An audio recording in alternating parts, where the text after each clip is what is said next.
We're doing it live. We're going fucking live. We don't have anyone with the Capmeister because Chad Elkins' computer is down. I don't know how you have a computer down. I have multiple computers. I got how many computers I got?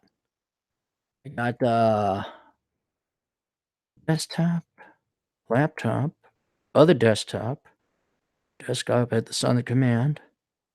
I got 4 computers. 4 computers. But Chad has one. You would think having something as vital as internet access to the computer would be fine. But who am I? Who am I? And then the great one, the traitor, Benedict Arnold, he got himself a full-time job, Mr. Independent Man, Mr. I'm going to stay at home, be a home dad. Oh, no, I'm back into the Matrix. Come join me in Cypher back in the Matrix. So I had to do this, and I had to do it. I'm late. The reason I'm late is too much fucking shit going on. Oh, Cappy, you always give us that excuse. You always say there's too much shit going on. Yes, because there is too much shit. I'm not kidding, guys, because this is for my own therapy. I don't do this podcast to help out younger brothers and younger sisters. That's just a front to make you guys think I'm some awesome, nice guy. But honest to God, I can't write. I don't have time. I just finished an article today that took 3 hours. Good writing takes time. So you can imagine how long it takes to write a book. Asshole Consulting went through the roof. Then the email shat out on me. Shat the bed. It shattered the bed. And there's moving. And then there's all the fucking shit that goes. Oh, God, I thought I'd be so on my game moving. And I am moving material stuff. But then it's all, God almighty, I got a list here somewhere. There's like 25 things I got to convert over to the new mailing address. Holy shit. Remember moving out to Wyoming, that was a pain in the ass. But now it's even more. Now I had to convert. I think it's 25 between the LLCs and we always need usernames and passwords. Always the usernames and password. Lord knows I'm probably going to have to because I bought an Xbox One. I know they're going to make me sign up for it because I won't be able to log in online. If you can't log in now, and then you can't download the updates, and then the game won't work. Calling into question, what's the point and purpose of buying a console? Only reason I got this because I want to play Red Dead Redemption. I got a really good deal on it. But how much you want to bet? They're going, we can't register your account without your address. We need it.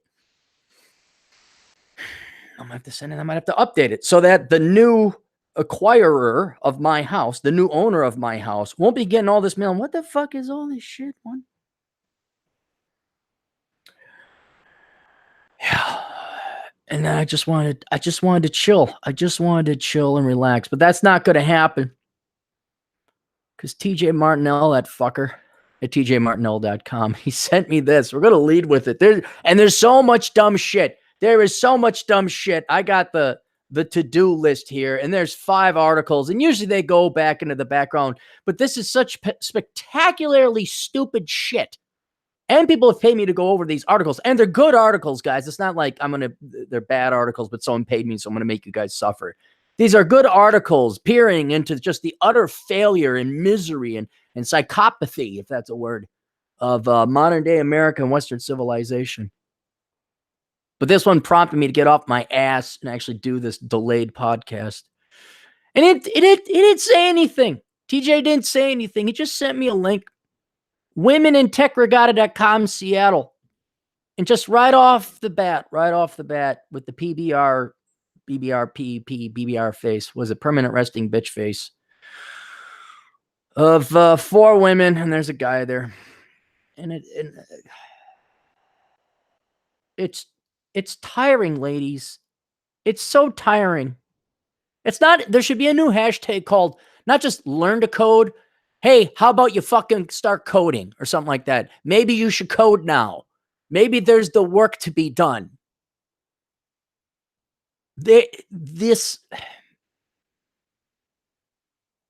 Not this one thing, but this now 30-year-old constant pep rally of vagina where we just celebrate. It's the women, the things, and this celebrating a goddamn trait you were born with. Instead of actually accomplishing something, it's getting mighty fucking sick and tiring. And yeah, okay, look, hey, there, let's pose in striped shirts. Look how powerful. I'll give you a mean, powerful face. Now put your hands on your hip. It's like, oh, do people fall for this? Do they swallow that? They do. I guess they do. They got three women in tech regattas. This one just happens to be in Seattle. The other one's over in Europe somewhere. The third one's in Vancouver. North America's Europe, Canada. And let's just go through it. Let's just about us. What's the event? If it loads up. Women in Tech Regatta. The website is so slow it won't load up. Join us for the third annual Women in Tech Regatta week in Seattle. It sounds great. You know, you guys all know me. Women in tech, close that wage gap. Women in STEM, go STEM girls, go in tech. And now, well, look, do you think the emphasis is on tech or do you think it's on vagina? Because I got news for you. Focusing on vagina doesn't close the wage gap. I mean, there's this element of women's studies where apparently women of all industries, and I can't say all women, but there seems to be this emphasis, a constant pep rally of where, like women who major in women's studies, all that is staring at your vagina in a mirror and writing thousands of pages about this that have no practical application in the real world. This is the equivalent of that. It's like you're so close. You're so far. Hey, you did all the hard work. You majored in this. You majored in that. You're in tech. Now go make money. Oh, no. We must bow down and worship the great statue of the vagina. We must stare at our vaginas in the mirrors because if we don't, why then we're not women in STEM. Can't you just be STEM workers? Wasn't the whole freaking point of the civil rights movements or the feminist movement is that you were judged by the content of your character and not the plumbing down below?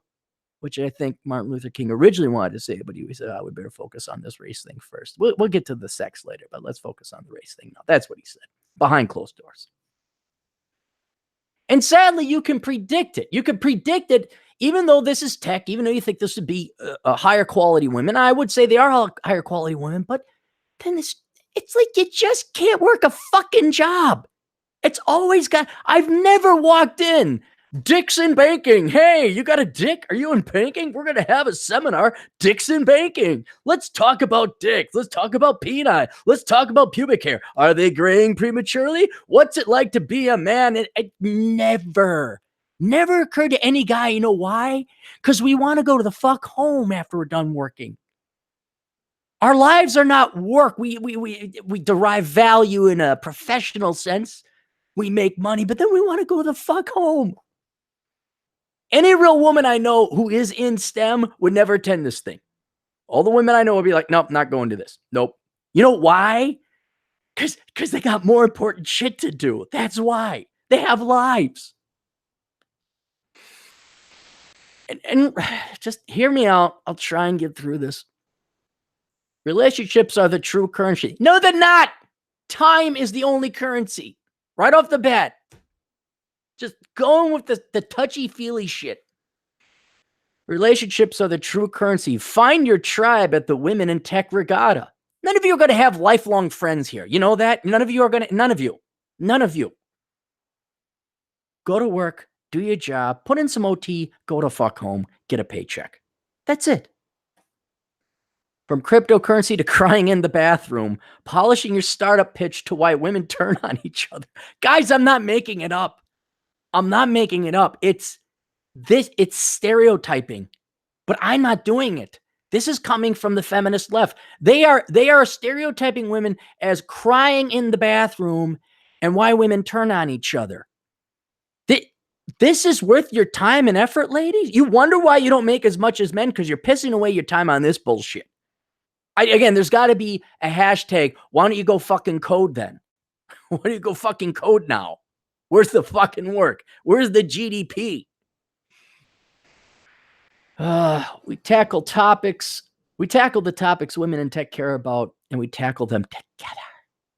Each 2-hour workshop features an hour of panel discussion from experts who share their insights. During the next hour, attendees break into small groups and share their experiences and help each other move forward.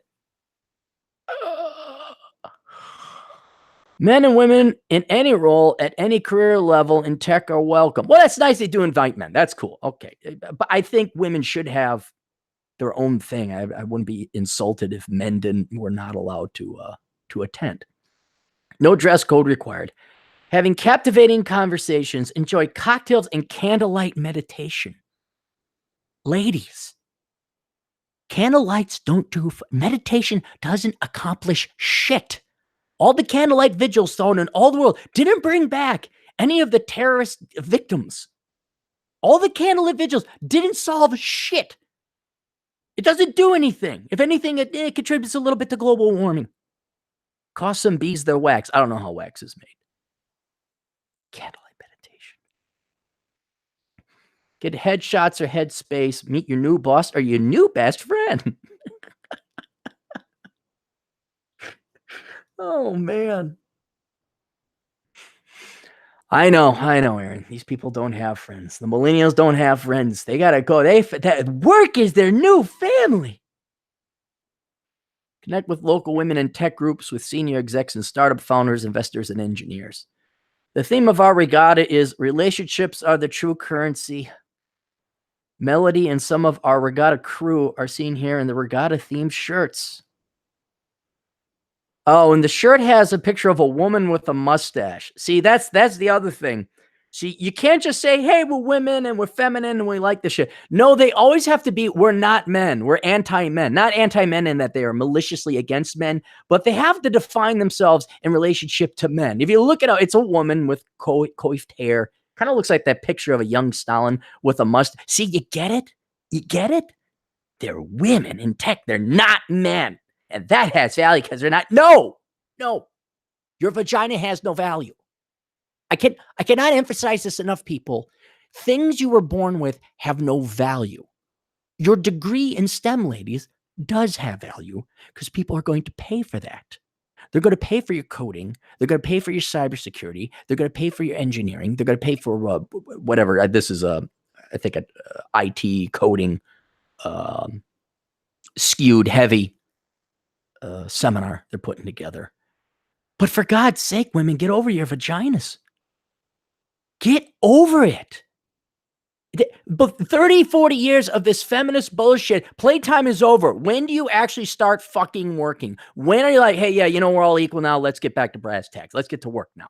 Hey, no one's stopping you. We love women in tech. But then when you're like, oh, by the way, I'm bringing these 8 huge luggage cases of baggage called vagina. What the fuck is that doing in the? Why is this? What is the point of this?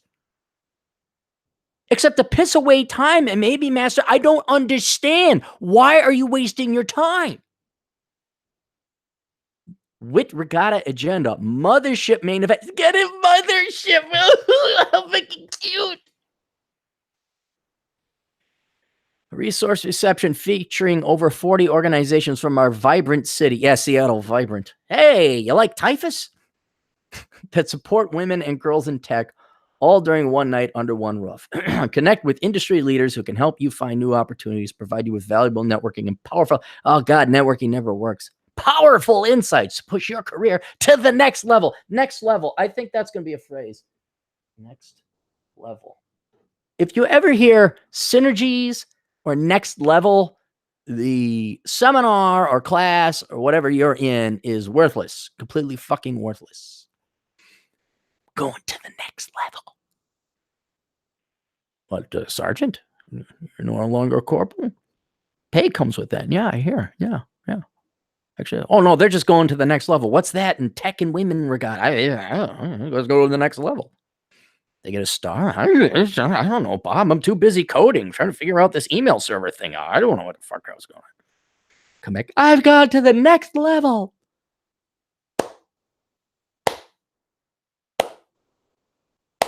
Hey, how about you fucking code now? Hashtag.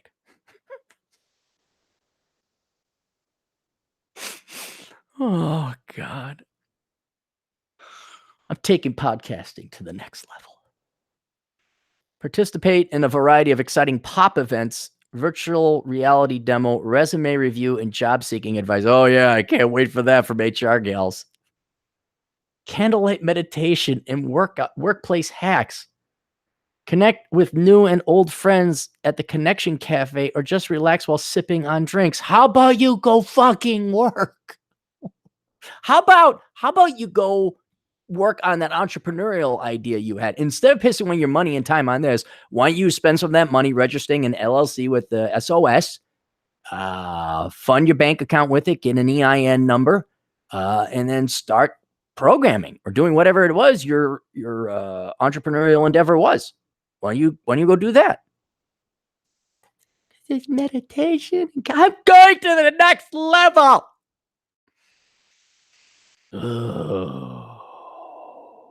Pork tracks. Choose from 40 workshop sessions at different ports across the city. Sessions are grouped thematically so you can create a personalized itinerary in line with your interests. Oh, God, please. See, I didn't make it past this. I did look a couple people, and I'm already logged into LinkedIn because I want to see how many of these women actually have experience in tech, or they're like in IT crowd where Jen has no experience in IT and she's put in charge of the IT department. One of the greatest shows ever, IT crowd, is British comedy. You guys got to watch it. All right, Port 1, Tech Mavens. Deep dive into bleeding edge technologies from blockchain to quantum computing. Okay. And career issues from data ethics to growing as a coder. Okay, there. Good. Port 2, inclusive culture and allyship. Oh, ally, A-L-L-Y, ally. Is that a word? Please, God Almighty, don't tell me that's a fucking word now. Allyship. Oh my God, it's fucking. Oh my God. The fucking thought police. Allyship, the anti-oppression network, guide to allyship.com. Allyship, the key to unlocking the power of different. Okay. Is there a facility somewhere in academia where you guys just have a group of wonks that just sit there and figure out that come up with this crap? How does allyship help women advance? How does that create more produce? How does that create more production? PureNet BC. Allyship is not an identity. It's a lifelong process of building relationships based on trust, consistency, and accountability with marginalized individuals and groups of people. How about you marginalized groups of people stop pissing away your time on dumbass shit like this and just work harder? How about that? How about you put in the same amount of effort and then see if your pay is the same? And if it's not, then we'll talk. In the meantime, when you're done jerking off at seminars on allyship is not self-defined. Our works and our efforts must be recognized by the people we seek to ally ourselves. You're never allying yourself with me. Never. You know who ally themselves with me? People who work hard. People who know there's no such thing as a free lunch. People don't. You see, you need to ally. You need to go fuck yourself. No one mentored me. Go fuck yourself. Just fuck off. Just fuck off.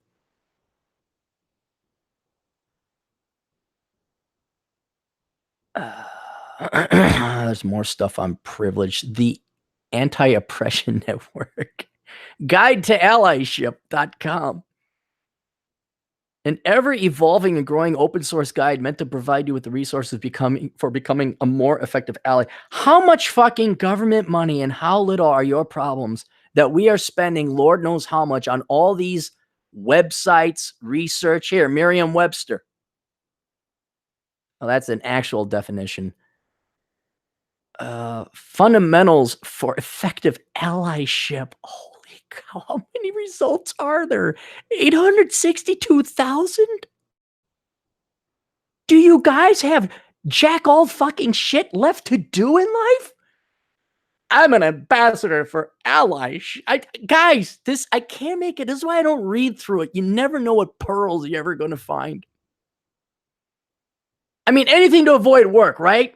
Right, guys? Anything to avoid hard work, right? Allyship, it's support and mentoring. I pressed a button. I'm a coder.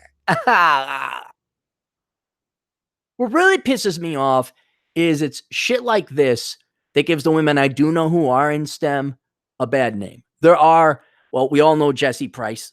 God bless her. The real Rosie the Riveter. that woman will beat your ass and has spilled more blood with busted up knuckles working in the oil fields. The gal that helped me out with my website, she's a gal, IT guy. I'm not going to mention her name because I don't want her getting fired. God bless her. Smartest person I ever knew was a woman. Master's in electrical engineering and programming, I think. I never knew what happened to her. I think she's dead. She never ate. Brilliant woman, though. Brilliant.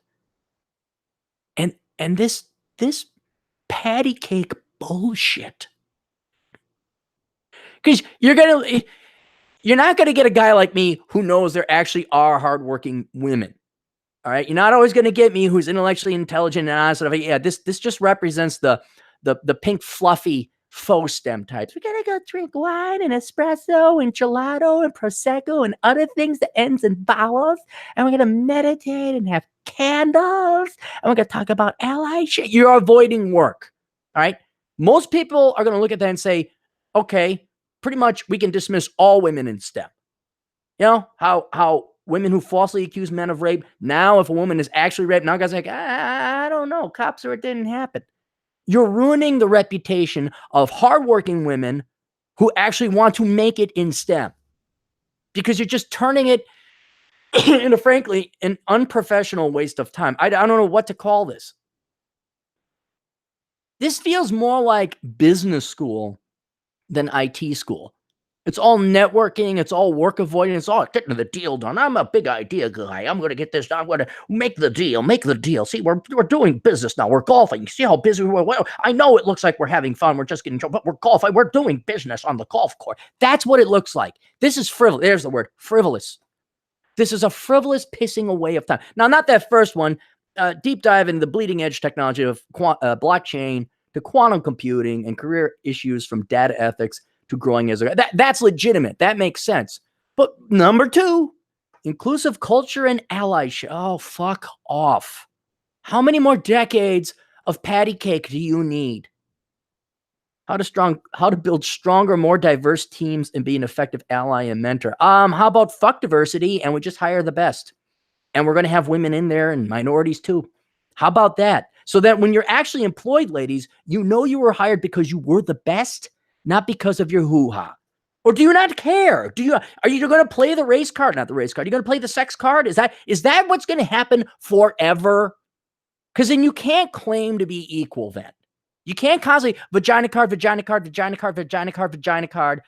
No, you're playing victim. All right? Stop asking for preferential treatment. Just knock it off. Come in there, compete with the best, be the best. You know, I wonder, no one knows what's in the heart of souls. I mean, what percent of women are actually like, yeah, I want to be the best? I know them. I know several gals. But for every one of them, what is there? 4, 5, 8, 10 women who are, quote, in tech. They do have a tech degree. They have a STEM degree, but they're perfectly okay with just playing this victim card. Port 3, leadership. Leadership can't be taught. This is not women's fault. This is men's fault. Men are original one. I'm an MBA. I'm a leader. Shut up. You can't leadership. Fuck you. A diverse group of CEOs and leaders will talk multi-dimensional leadership, building credibility and why women turn on each other. Jesus. Is this the checkout line at the grocery store where it's People magazine and there's a fucking rift between Cardi B and Britney Spears? We mean, that's leadership? Why women? That's this petty, gossipy, catty behavior. That's part of leadership? That's what CEOs are talking about? Dude, if I was a CEO and I had 2 gals come into my, Cappy said the team of you, I said, both of you shut the fuck up or you're fired. Fucking figure it out. Don't you ever waste my time again on this petty ass bullshit. I don't care if Tina stole your husband. That's not work now, is it? Deal with it off grounds. I mean, here's another one for all you guys, for everybody listening. This is why you don't work in corporate America. It is very clear corporate America is going this way. They have gotten it so bad that we're going to have candlelights, we're going to have meditation, And leadership seminars are now talking about why women turn on you. This is middle school bullshit at the highest ranks of corporate America. You want to be on that boat? You want to be on this boat that's being piloted by a bunch of idiot morons that are more obsessed about politics and why women turn on each other in office gossip than it is, hey, are we going to make money? We got enough cash to pay people? I'm even more convinced now that entrepreneurship is about the only place any real men and women, if you want to be meritocratic, that's the only place you're ever going to be truly rewarded. I could see a real women who want to work hard and they're just as sick and tired of the office politics and the cattiness of women. They just want to get their job. They just want to get promoted and they want to work hard. I mean, but again, to you poor ladies, look how this paints you. And this is a pro-female group. Fine, be pro-female. What's this shit? Women turn on each other. I'm sorry. Is it 1986 and Cappy is back in middle school?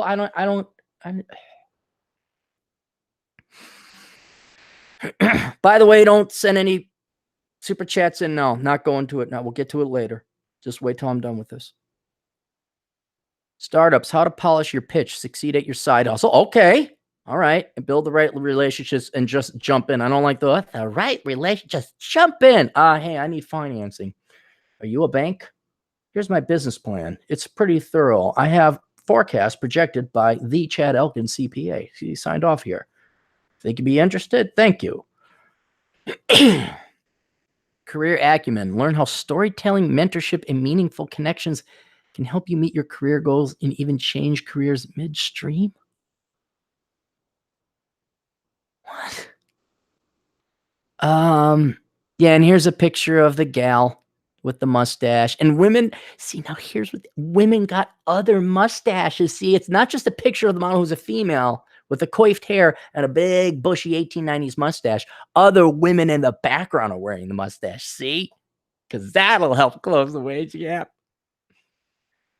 We at the WIT Regatta passionately believe. See, passion. Well, Pat, you said the magic P word. Everything's taken care of. If you just said you believe in the power of community, I would say, oh no. But now you passionately, like my passion is theater. Well, then you're obviously going to become the next Lauren Bacall.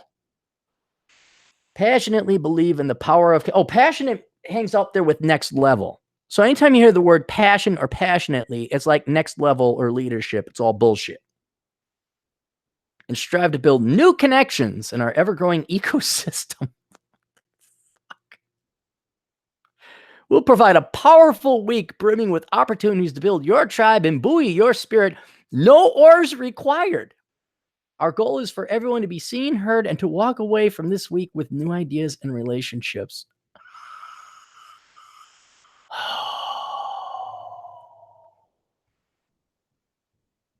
Did I tell you about the time I was so happy? It had to be spring. It had to be spring. Wonderful spring. Chick with some tits. Red-headed fling. All right. It was spring because there was a wedding up at Kaufman Memorial Union. Late at night, midnight.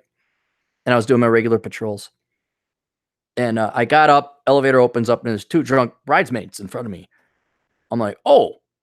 I'm like, there's a wedding going on here.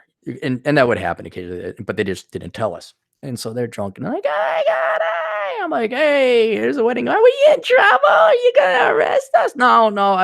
This is our regular patrol, but no one told us there's a wedding here. So, and I call an agent. Hey, there's a wedding. Oh, yeah, that's going to go till 1, patrol at 2, cleaning staff going in. So the two drunk gals, like, what are you doing? I'm like, I'm patrolling. And like, oh, do you want some food? I'm like, yeah, I want some food. I have my backpack with me. And there was all this chicken and steak and vegetables. And they just gave me plastic bags, much as I could. I filled up my backpack. I was happy about that. I was really happy about that. And the reason I was happy and appreciative of that is because resources were sparse. They were scarce. Even to this day, I know the value of $1. But there must be so much fucking money and free time for this fucking shit to this be now on its third annual incarnation, available in 3 countries overseas. What's this like? What is this? What is your life like that the best use of your week of time? How long? 4 days. This is a 4-day seminar. I don't have 4 days for anything.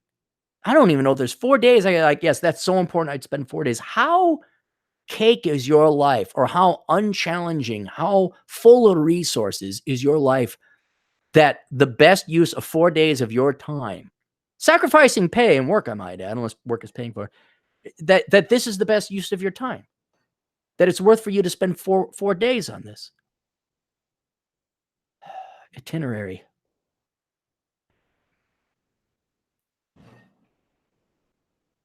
Isn't there, like, are women just not supposed to smile? There's 2 pretty good looking women here. Well, of course, that one shaved her head, so what the fuck? But are women just look badass, be serious, whatever you do, don't be feminine. God almighty. So it's deciphering blockchain and cryptocurrencies. Actually, it's shifting the culture in male-dominated industry. Ladies, don't worry, you'll have it all. You will have it all. Stephanie Redivo, Noah Addy, Cynthia T, Vanessa Galasso, Jennifer Pileggi. Ladies, you can have it all. We want you to commute. We want you to be stuck on the I-5 in Seattle. We want stuck you on the 405 in California. We want you putting in the Sheryl Sandberg hours. We want you paying the taxes. Me and my boys, we'll just be hanging out with Steve Jobs, creating our shit in our dumpy garages, and then selling it to your companies for $1 billion a piece. And then we're going to sit probably on a beach somewhere, or ride a motorcycle to the beach, or ride the motorcycle on the beach as if an off-road motorcycle. We're just going to enjoy our lives. And you can have, truly, ladies, please take the industries, please. You go work. You make sure the electricity is on. You make sure the internet works. And in the meantime, you're going to have to come up with a way that you're oppressed when women outnumber men in leadership positions and just general employment figures in different industries. And it won't be male-dominated anymore. It won't. All right, but then you're going to have to come up with a new reason why you're oppressed when you're in charge of those industries. See, then they'll just say, do you know that 92% of entrepreneurs are men? We need a seminar on how to be an entrepreneur. We need men to be allyships to us. Co-Storm Interactive, connections that make things happen. Look at that, full. The concept behind Co-Storm is about how much more we're able to see for each other than we see for ourselves. Their creative back and forth energy and getting outside your own head. Fresh eyes see our blind spots and fillers. They also mirror. So you're saying 5 brains is better than 1? We just called this brainstorming, or a shit chess session. Bunch of guys got together and we have a bullshit session. But let me guess, you got by Jen Hope. Jen Hope, CEO, coach. Never trust coaches, guys. I'm not a life coach, and I'm not a fucking influencer. I'm a dumbass dope with a fucking show on the YouTubes who curses and swears and was a former banker and saved his money. That's all I am. I'm a no good, dirty, vagabond lout. That's what I am. I'm a professional lout. Jennifer Hope. Are any of these women older? No. Okay, Lori Hoffman looks a little bit. Oh, okay. Lori Hoffman is director, Expedia Group. Okay, that's legit. Angela Boltmeyer. The rest of them. Okay, there's some wisdom here. Jen Hope.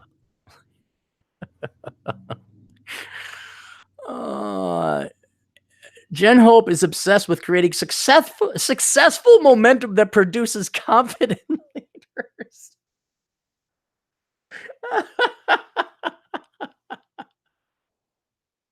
She's going to teach. Hey, ladies, do you know you got 82 years of life expectancy? I think you should piss away 4 hours of that precious finite time listening to Jen Hope, because she is obsessed with creating successful momentum that produces confident leaders, blending humor, positivity, and accountability. And she coaches executives and entrepreneurs to open the door to success by saying yes to them. Here's what I want. Here's what I want from every life coach, consultant, and influencer.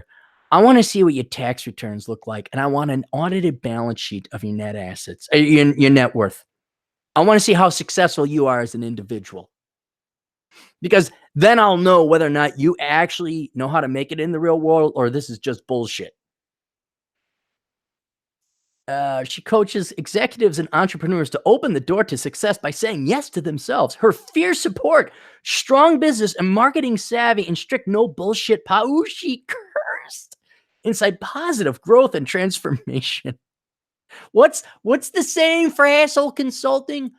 When you want to be lied to, hire a regular consultant. When you want the truth, you hire an asshole. Oh, God.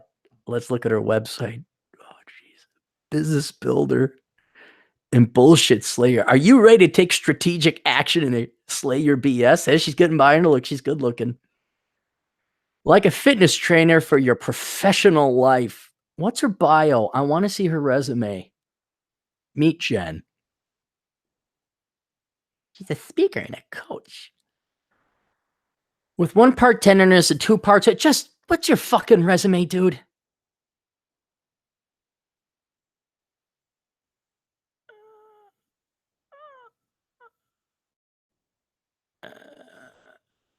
Cheeseburger Humor Network sold it to Expedia. What did you do? What? What did you do? You're not even in IT. Hang on, I got my LinkedIn. Let's look up Jen Hope. Oh my God, that's just gonna make me upset. Okay, executive and leadership coach. Guys, I'll never tell you I'm a leadership coach. If anything, I will admit to you, I'm the guy. I'm the coach. I'm the don't step on that landmine like I did coach. I'm the here's not how to fuck up like me coach.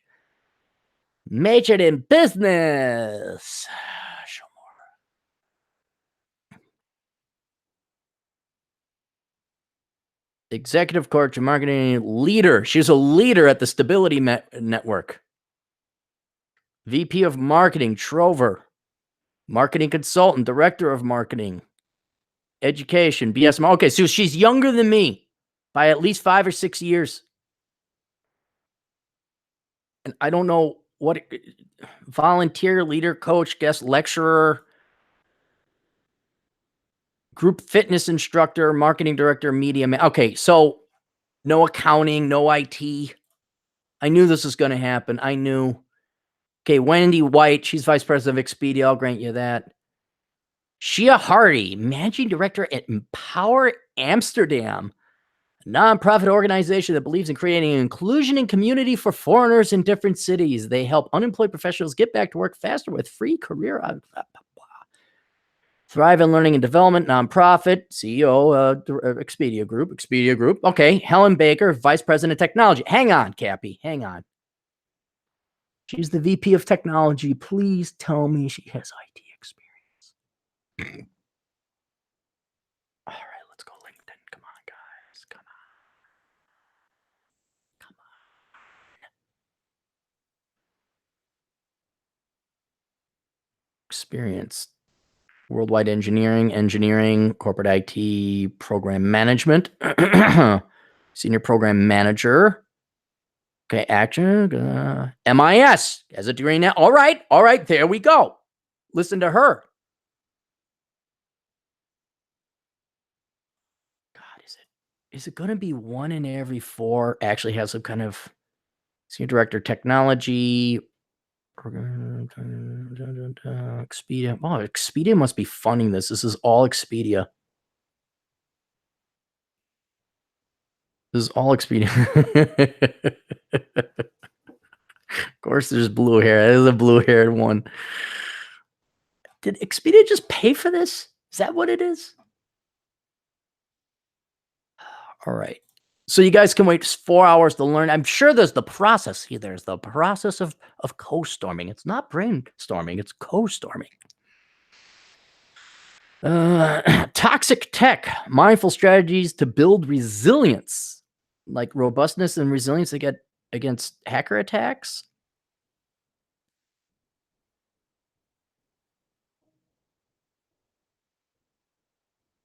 You're surrounded by a swirling sea of 24/7 connectivity, making it difficult to navigate our professional and personal lives well. What can we do to ensure we thrive?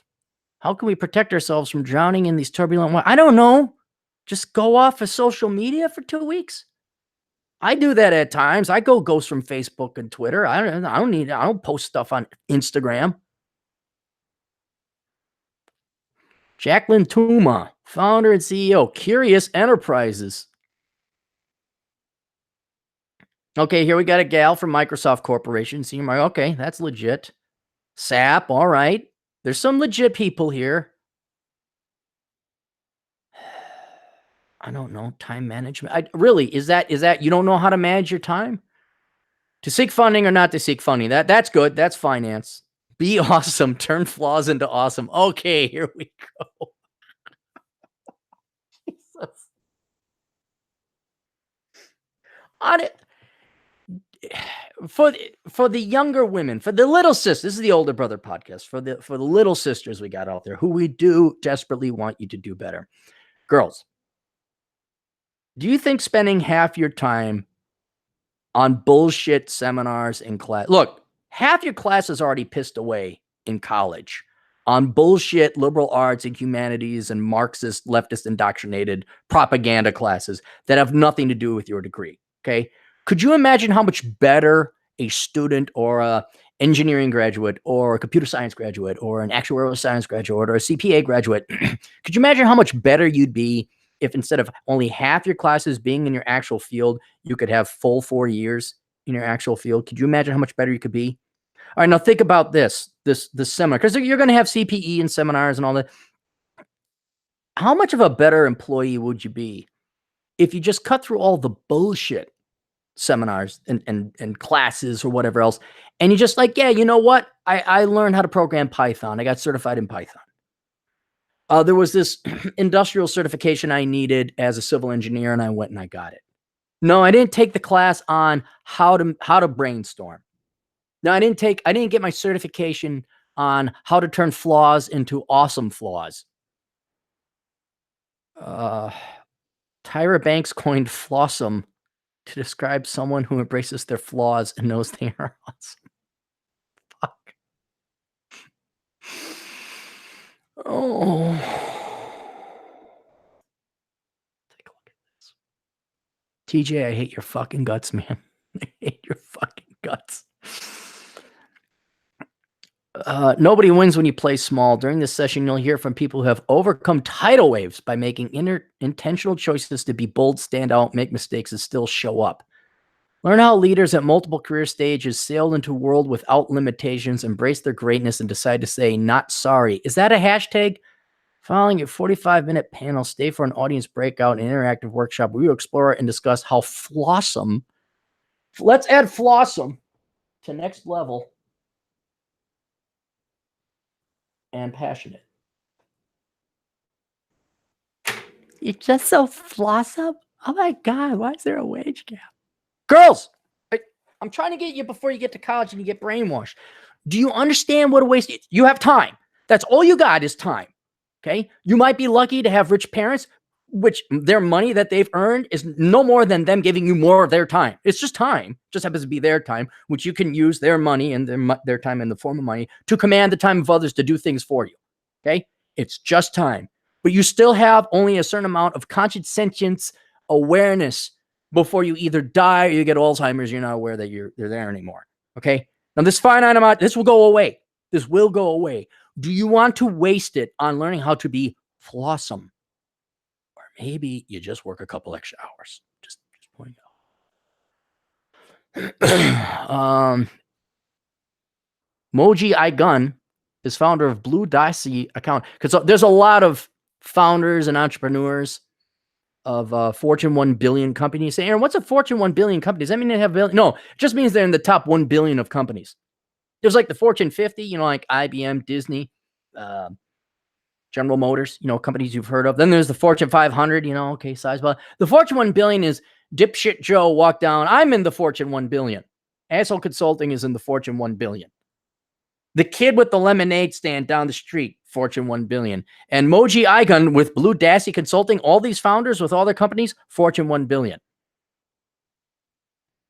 Companies serve small businesses by identifying opportunities to reduce waste and create strategic plans to implement sustainable practices. She considers herself a lifelong learner. Oh, where'd it go? Where'd it go? Earned a bachelor's degree in mechanical engineering. What are you doing? Why? What are you doing?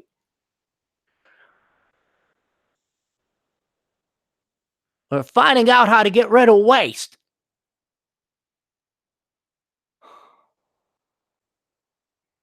Oh, she's been doing this for 7 months. Maybe it's a side gig. Okay, she was a project engineer over in Wisconsin. Okay, she got real work. Oh, AmeriCorps. Oh, you helped out the Milwaukee Public Schools. I'm sure it's not a shithole now. Did you fix the problem? Engineering? Why?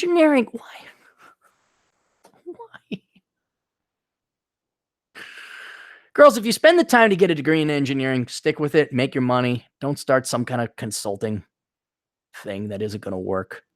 See, she's been a consultant for 7 months, so you should go listen to her, okay? She identifies opportunities to reduce waste and creates strategic plans to implement sustainable practices. See, she must have forgotten the 10 years she worked at Bain or McKinsey Consulting, where she specialized in efficiency and streamlining operations. She just happened to forget. And now she got 7. Don't worry, she's a genius now on this. My God, guys. Aman Batani, President, Brand Expedia. Okay, all right. Is Expedia the travel? Hang on, let me look at this. Make sure. This is the travel website, Expedia Group. Yeah. Okay, there we go. Okay, so Aman's legit. Shady home software engineer. Gina Fresquez, speaker, author, success coach.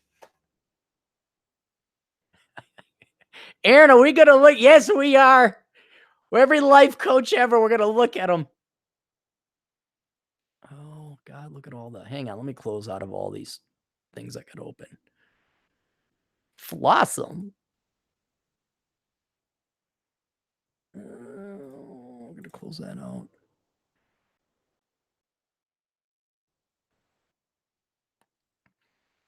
Gina Fresquez, MS, best-selling author. Really? Let's look that up.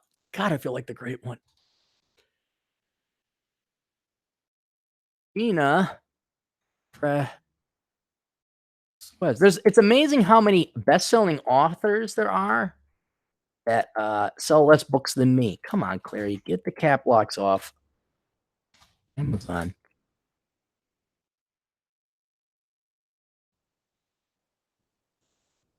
Outcast. BD Fresquez. Gina Fresquez. Well, there's one. It's got 33 reviews. That's not equivalent to me. So unless this book came out yesterday, which it did not, it came out 2 years ago, this is not a best-selling author. I guess that by that definition, I'm a really, really, really best-selling author. Again, for all you young girls out there, okay, you listen to this. You listen after you bust your ass off learning about chemistry, physics, calculus, programming, all that other stuff. After that, you tell me if you want to take advice from this gal. Gina Fresquez, Masters of Science, best-selling author, speaker, and Clarity Index success coach, is committed to empowering. Empowering goes on that list. Empowering. So if you hear next level, flawsome, passionate, and empowering, it's a worthless seminar. Empowering ambitious female founders and corporate leaders to discover the unique gifts, strengths, and internal compass. How about work ethic and just burning the midnight oil? Is that not? to help them make bold decisions with more confidence, ease, and grace. Gina provides the tools and mindset to overcome overwhelm and banish burnout, allowing women to get out of their own way and fully step up as a leader they deserve to be in their life and career. After spending many years of corporate sales, Gina made her dream of becoming an entrepreneur true in 2012 when she started her first side hustle. Since then, she's enjoyed the journey of strategically, intuitively coaching her clients through mitigating fears and facilitating the breakthroughs. You got to wonder, like, next to the people that come up with words like allyship, I forgot to put that down, allyship. Like, right next door, is there another room where they learn to write bullshit like this, where you have paragraphs that ultimately say nothing? This flowery bullshit. Align themselves with the work they're meant to do in the world in a way that feels good to them while also making a positive impact on the world. Gina accomplishes this through private coaching, masterminds, and retreats. I gotta go to her website. Where's her LinkedIn?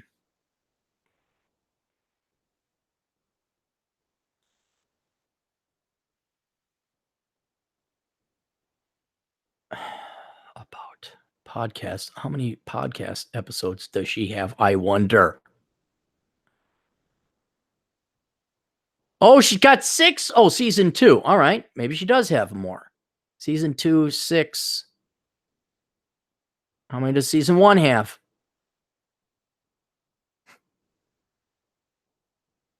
Oh, she's up to 26 episodes.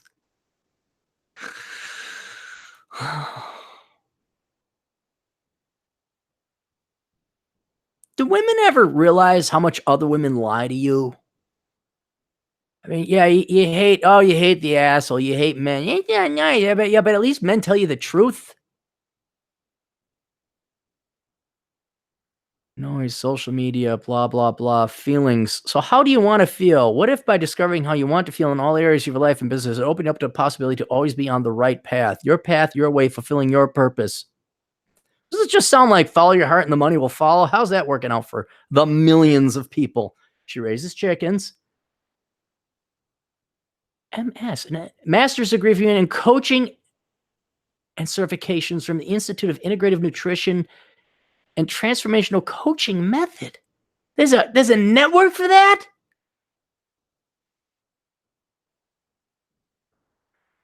Hey, they love traveling and exploring the outdoor, rain or shine. I'm more and more convinced I should have like Cappy Camp, where I just have me and it's a drill instructor, and you guys come out to like the Southern Command, and you're gonna pay me $1,000 a week just to basically do exactly what I do. Like, you're gonna eat what I eat, you're gonna hike what I hike, you're gonna golf when I golf, you're gonna shoot when I shoot. And then when you go back after 2 weeks, you've lost like 50 pounds, and like, oh God, I got a work ethic now.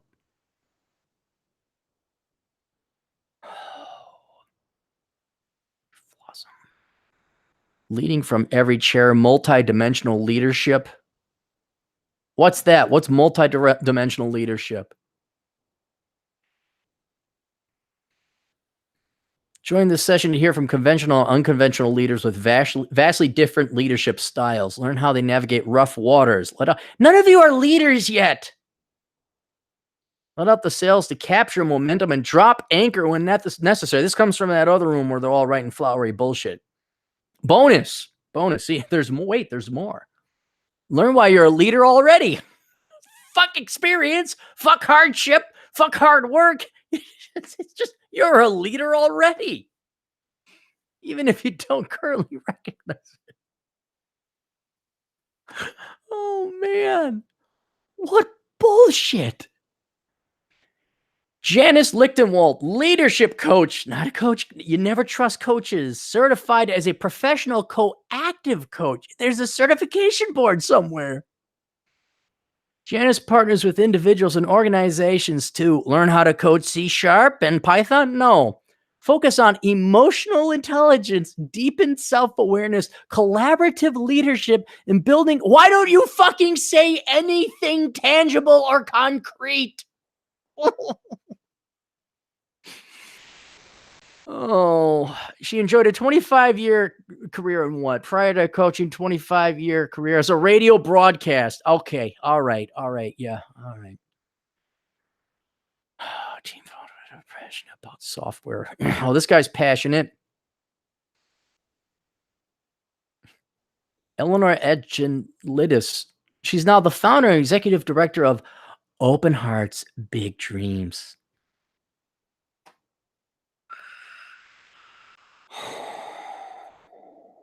TJ, I'm going to kill you. I'm going to fucking kill you, man.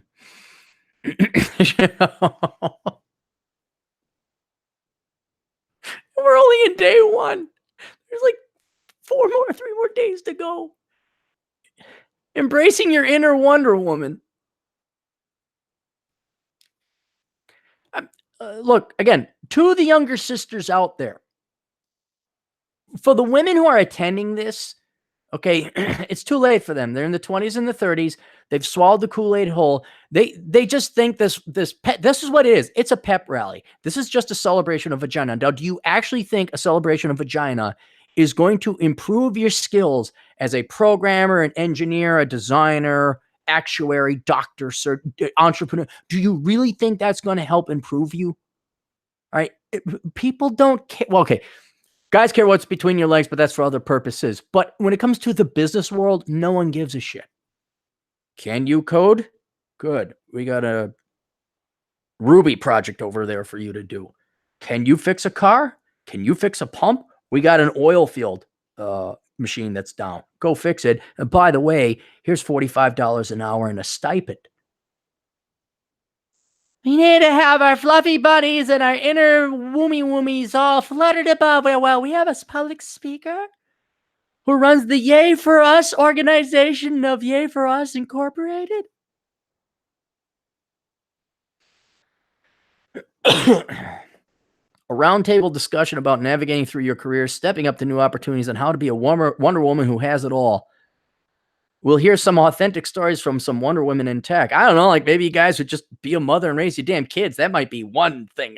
If you want to be truly revolutionary. Oh, here's Gina Frisquez again. SAP. She isn't. She works at SAP, so I'd listen. You're software engineer. Okay. I'd listen to Jessica Owens, software engineer, super chat. Cool. Emily, software engineer. I'd listen to. Okay. There's some. The moderator is Gina, but I would listen to all these women. So even though the title is horrifically bad, these women all look legit. So I go there. Disruptive vision, people over profits, Capital One. Oh, God, please tell me you're going to put profits over people so that you run out of money and you're employing no one. When people think of business cases and products, they traditionally focus on direct profits, often at the expense of customers. Yes, but the customers benefit from the product now, don't they? And they willingly give you the money. But this short-sighted approach creates an adversarial dynamic that benefits no one. No, I think it benefits both. No one's putting a gun to people's heads to go buy Xbox One. People are willingly giving up their money. People over profits has become a battle cry of the disruptor, and it works. Oh, yeah, just as communist Russia. Ask Venezuela. If you prioritize customers in the short term with an eye for keeping costs low, you create a win-win partnership in the long run. Yes, that's what companies do and have been doing for quite some time. Well, explain why this credo makes sense. Maybe because lower prices is competitive? Like what? You thought that the price of televisions went down because accident? Flat screen TVs. Remember how expensive they were when they first came out? Computers? Didn't the cost come down? Oh, they did it without this seminar. Oh, you mean competition drives lower costs naturally? Using a mix of theory and real world examples. Then we'll work with you to develop your own people over profits vision. Principal data science, Capital One. Okay, IT right there. Smart business manager, Capital One. Oh, it's just 2 gals. Biomedical engineering. No one studied economics. It's like they discovered something that's been around for hundreds of years. Scrum Inside? I don't know what that is. Ignite Girls exclusive event at Nordstrom's. Oh, this ought to be good. 50 Ignite Girls will be attending the special WIT Regatta event presented by Nordstrom's, discussing being brave is more important than being perfect. You know what's better than both of them? Being productive. I just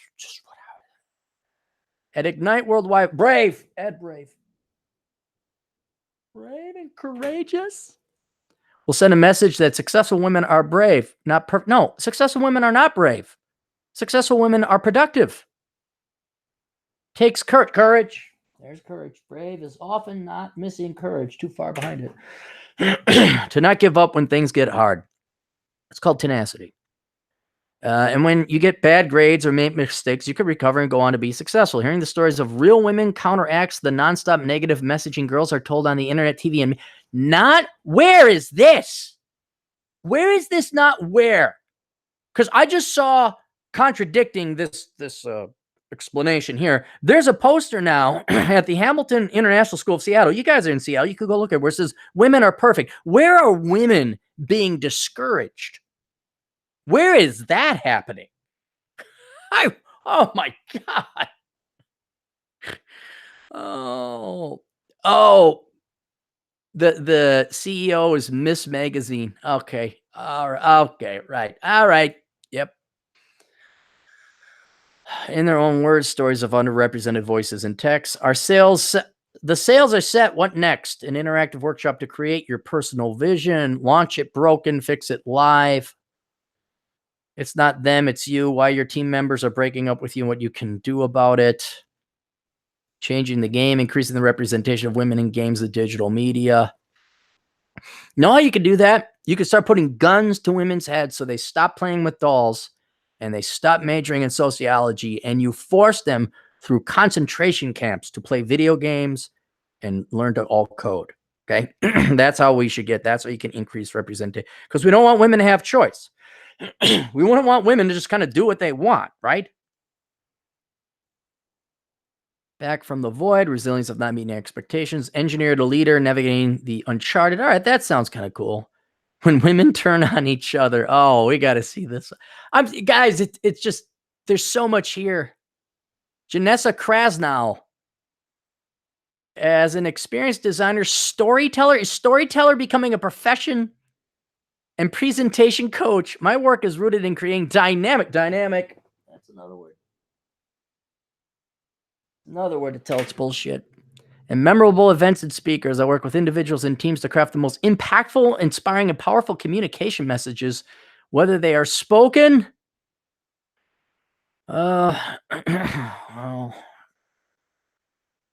written, or experienced through art, installation, and events. I have worked with CEO, Fortune 500 companies, entrepreneurs, therapists, and spiritual healers, including His Holiness the Dalai Lama and Archbishop Desmond Tutu. Oh, which is that Microsoft? Oh, God.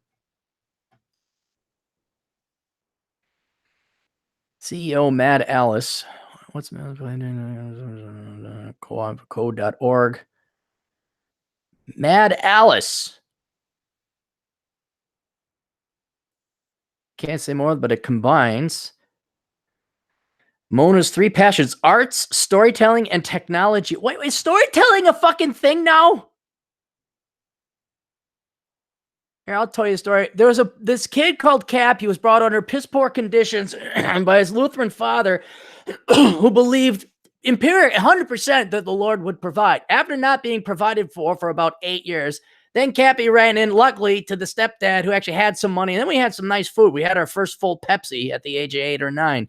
But there wasn't enough money to finance college. So Cappy had to work his ass off, shoveling shit, working and patrolling in shitty, cold-ass conditions in college, starving, dropping down to 118 pounds from 147, but still, through hard work and perseverance, managed to get 3.96 of a GPA.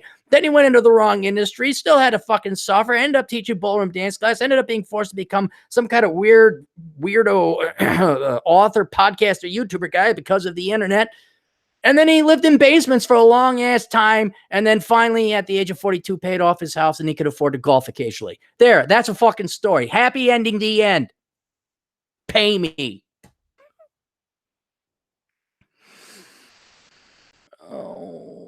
Mad Alice.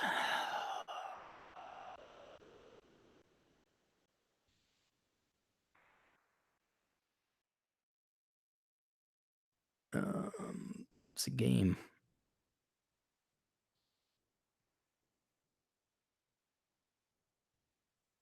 There's a band. There's a movie. Well, our SEO kind of sucks. Her name? Mona Akmal. Mona Akmal.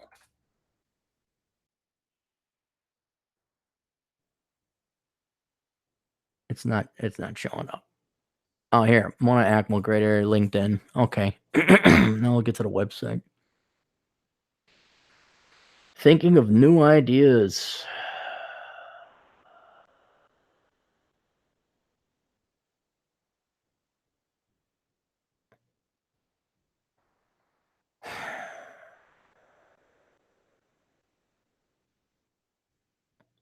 Co-founded the dreamfly.org as a 501c3. See, if I ever set up a nonprofit, you're not going to know because it's part of Operation Evil. I'm not going to brag about it. Dedicated to bringing communities in conflict together over shared goals like education and empowerment. Empowerment. Empowerment. Oh, that means it's worthless. Primary roles included defining the strategy, identifying prospective partners, fundraising, and measuring progress and impact. Degree, education. There's no degree or education. Oh, here, show more. Okay. You're being mean. No, I'm trying to warn young girls who actually might make it. And not one of these women I've highlighted. There are some women who actually do have an IT background. They're making money. Okay. Those are the ones you want to become. I'm not focusing on them. I'm focusing on about the half of the speakers that are bullshit artists. Okay. And to help you young girls who have yet to invest your time and money in an education and a career to avoid this bullshit.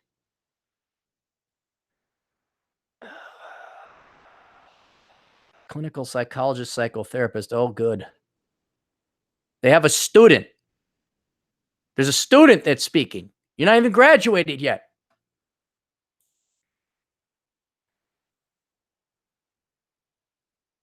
Navigating immigration and work visas. I could see that. Okay. Become the CEO of your life. Learn how to build your personal board of advisors. Oh, navigating big tech, learning from recruiters, celebrating the wave of women engineers.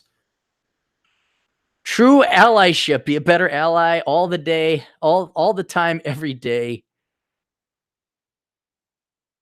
Relationships are the true currency. Discover your treasure chest. What in fuck's name? Anthony Kerr, founder, Kimberly Clark. Okay. Must have paid him a lot. Lorena Serrano, co-founder, Global Girls Survive. Global Girls Give. Lorena is a community leader, Forbes 30 Youth 30 fellow, and ardently supports women chasing their dreams. Born in Mexico, she moved to Nevada at a young age. After herself, not made available due to assumptions of stereotype. No, you probably majored in stupid shit. Biology and biochemistry. You never major in bio. I will rescind part of that because that's kind of that's a tricky degree. Like, oh, this will actually go somewhere. And unfortunately, the bio degrees do not pay. So she did study hard. She did attain a STEM degree. She just unfortunately chose one of the worst ones. Yeah, so she probably doesn't have a lot of work. She has a Twitter following. Oh, it's Instagram. God almighty, people. You understand the work has to get done, right? We have to produce stuff. We just can't all be coaches and teachers and sponsors and storytellers and inspirational, motivational coaching. There's no, you can't eat a motivational speech. A story told by the world's greatest storyteller is not going to keep the lights on. I mean, there's never been such a disconnect from women who are in fields that actually make the world go around, being led and instructed and influenced by women and some men who have no fucking real world experience. Never worked a fucking job. Haven't lifted a finger to actually do anything tangible to advance and help out society. Not 1 ounce of GDP production.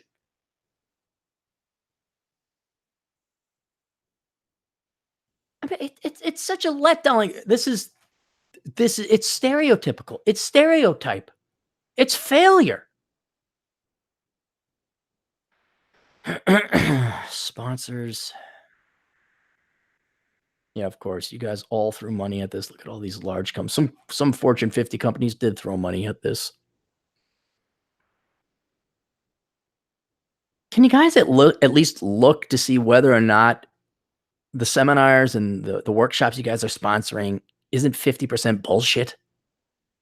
You really want to help out women? Do you really want to help out women? How about we cut the touchy-feely bullshit and hey, here's a scholarship for a programming boot camp. How about that?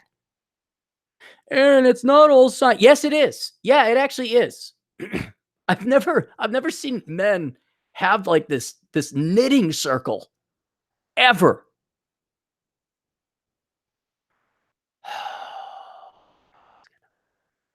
Sponsors.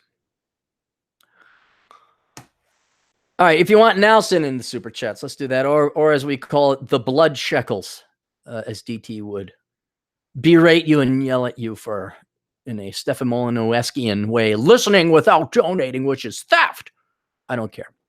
Asshole Consulting, unlike pretty much every life coach, every person we profiled on this segment, if you actually want help, because it's the truth, not, hey, this will make you feel better, like booze, go to assholeconsulting.com, especially if you're a girl. Especially the lion's share of my clients are boys, but that's because boys want to know the fucking truth. And if girls really want help, you really want to make progress in your life, God almighty, you shouldn't be attending this shit. You should just come out, talk to older brother Aaron. Assholeconsulting.com will point you in the right direction. Financial longevity, your guide to securing your family's financial future. Let's look this up by Dantarius Owens. He's a new sponsor. Notice it's about finance. Amazon. There we go. Let me get I should have pulled it up, but I didn't. It's been a busy day.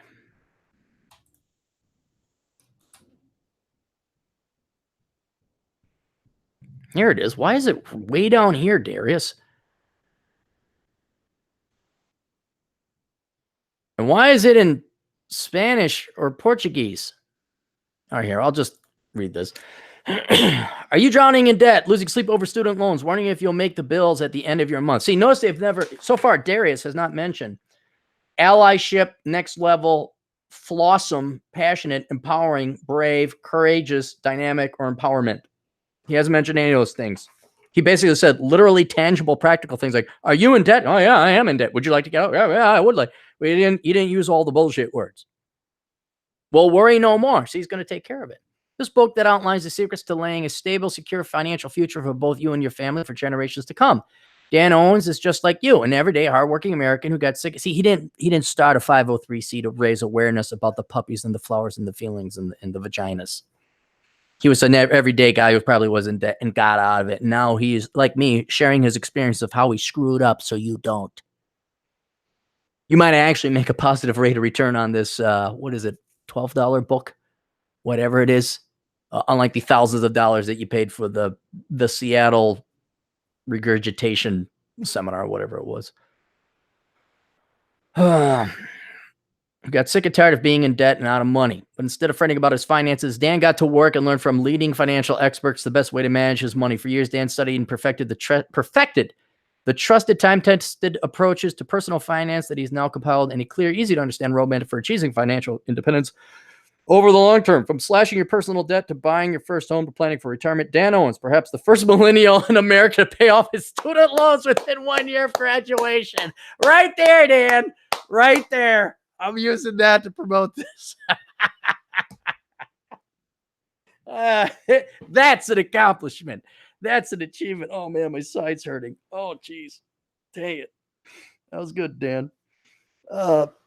along with tens of thousands of dollars in car loans and credit card debt. Takes you step by step through everything you need to know to throw that debt monkey off your back for good. So there you go. Financial Longevity, your guide to securing your family's financial future, by Dantarius Owens, the first millennial ever to pay off his student loans in a year. That's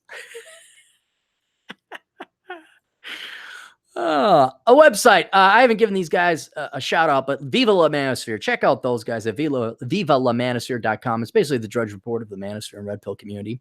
The mensadvocate.net. Check that out. Mensadvocate.net. That's a support site for all you men who are divorced. Then Autistic Guys Guide to Security. This guy up. By TLCR. By the time you have read this book, you'll be able to live a more secure life. You don't need any form of autism to read it, but it helps. The advice is easy to follow and written in a way that anyone can understand. That's An Autistic Guy's Guide to Security, among other thoughts, written by TLCR. Obviously available in paperback and Kindle. And obviously, for those of you who have autism and are worried about security. If you want to read my best post ever, you can't. It's not available on the blog anymore because I wrote it and then no one read it. So I put it behind the Patreon wall. If you want to go to patreon.com/Aaron Clarey, I don't know what the minimum donation amount is. I think it's $1, and then you can read that. So now you have a reason to donate to Patreon if you'd like to. I know a lot of people prefer Patreon over PayPal or whatever other means, but so there it is. And if you just want to throw me money, you can at patreon.com. Don't do that because I prefer that you do all your Amazon shopping through my Amazon affiliate program.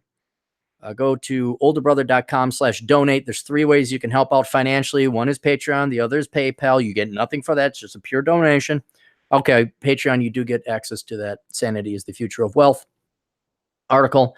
But if you do shop through the Amazon affiliate link there, I get a 6% cut on all your purchases and you don't pay anything extra. So if you get into the good habit of going there first and then clicking on that link and then doing your shopping, that will help out tremendously. And then that way you can, we win in the end. It doesn't cost you anything. The Pence Principle, written by Randall Bentwick. That is a book for all you boys out there who are afraid that you might get Brett Kavanaugh, where 48 years from now, as you run for municipal dog catcher, Tilly Jones comes up and says that you felt her boobie back in the 4th grade. And then there's a senatorial inquiry and your name is dragged through the mud. Basically, it's a book on how to not get falsely accused of rape, how to avoid the increasing weaponization of women. And there's more and more crazy women out there, guys. And remember, it's not the majority of women. It just takes one. Okay? It just takes one. And sadly, today's dating world, that book is mandatory. So that's available in paperback and Kindle. The Pence Principle, all lessons men must learn from Ford Kavanaugh. Trade the Ratio by our good friend Glorious Carl. For any of you interested in buying precious metals, specifically gold and silver, take a look at that book. The first half is an introduction to why you might want to buy precious metals. The second half is how to trade in and out of them and actually start making cash by having some capital gains by trading them. Alexandra Ocasio-Cortez wants to stop cows from farting. One of the first books that quotes Alexandria Ocasio-Cortez, written by Daniel Perlman. You can find it. Perlman, whatever. You'll find it. Wants to stop cows from farting. You'll find that on Amazon, paperback and Kindle. Orion's Cold Fire. Go to orionscoldfire.com to find a nice little photo gallery. Yeah, he writes about politics and economics, but I need to clock out of that. I do enough of that for my regular job. I prefer to look at his photo gallery because he drives across the United States and takes pretty pictures. The-quintessentialist.blogspot.com. It is a movie review site. Go there to have your movies reviewed before you invest the 3 hours of your time and Lord knows how much of your money going and seeing the damn movies.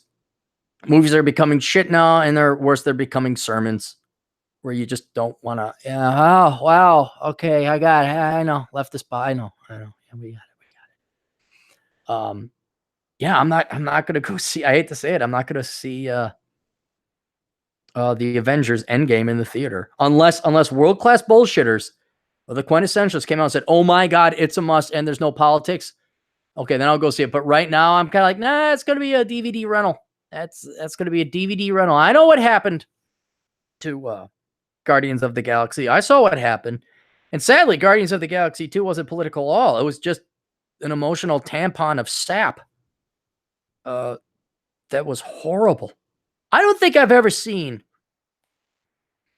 such a drop. The sequel is usually not as good as the original, but I've never seen a drop so bad in the quality from the original Guardians of the Galaxy down to Guardians of the Galaxy Volume 2. That was just such... I even had my shirt on. I was excited. I almost felt like a kid again. That's why you're an adult. Oh, yeah, is there a little Aaron coming in? Is there a little... Kill him. All right, I'll teach you. They'll never have hope again. And I didn't. AcademicComposition.com. If you are in college and you don't want to write your papers on whatever, Lord knows what Marxist leftist slop there is out there today, hire Alex and his crack team of writing staff to write your papers for you by going to AcademicComposition.com. Alex is also always hiring. He's hiring people to do marketing and write the papers themselves. These jobs suck. The pay is not great. Don't bitch and, oh my God, this sucks writing Marxist indoctrinated slop. Yeah, I know it does. Oh my God, this sucks marketing and posting links up on different websites. Yeah, it does. But that's why jobs suck, and that's why you're paid. The one benefit of working for Academic Composition is that you can work remotely from the comforts of your own home. And that makes you better than any baby boomer that has ever walked the face of the planet. I don't know if you're working if I can't see you. Nah. I wish we could take Microsoft Excel and put it in like a brick. Like if Excel, I know it sounds weird, but if we could take Microsoft Excel and have it manifest in a physical, analog, non-digital physical reality and have it be the consistency of a brick.